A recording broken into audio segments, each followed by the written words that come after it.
ये मही वाली, ये दही वाली वो ये मही वाली, ये दही वाली वो ये मही वाली, ये दही वाली वो ये मही वाली। ये रंगला मोला डारन दे, रंग रंगावन दे मोला डारन दे, ये चलावन दे बीच का लाए मोर, ये चलावन दे बीच का लाए मोर।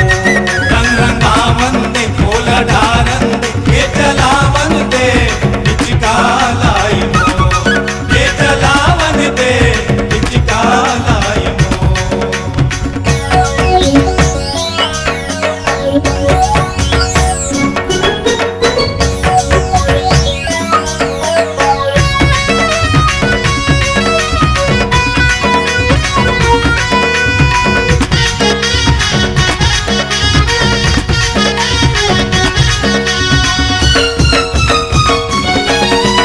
कहोगे तोला ये वो दही वाली, आज नहीं छोड़ो तोला वो, आज ने छोड़ो तोला ए गोरी, आज ने छोड़ो तोला वो।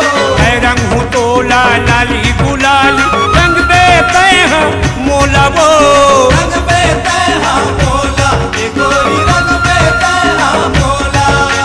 ये नखरा वाली वो ये नखरा वाली, ये नखरा वाली वो ये नखरा वाली, ये नखरा वाली वो ये नखरा वाली, ये नखरा वाली वो ये नखरा वाली। मल्ला तो कन मिलावन दे, रंग रंगावन दे मोला डारन दे, ये चलावन दे बीच का लाए मोर। ये चलावन दे बिचका लाई मोर, ये चलावन दे बिचका लाई मोर।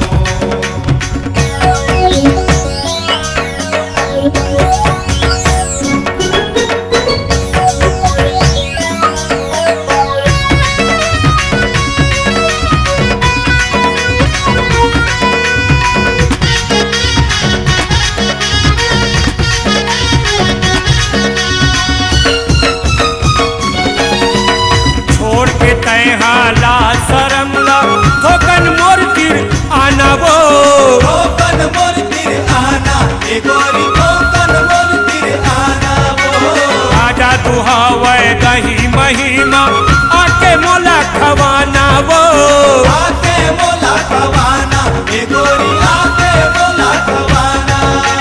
ये मथुरा वाली वो तय मथुरा वाली, ये मथुरा वाली वो तय मथुरा वाली, ये मथुरा वाली वो तय मथुरा वाली, ये मथुरा वाली वो तय मथुरा वाली। ये दही महिल तोरे खावन दे, रंग रंगावन दे मोला डारन दे, ये चलावन दे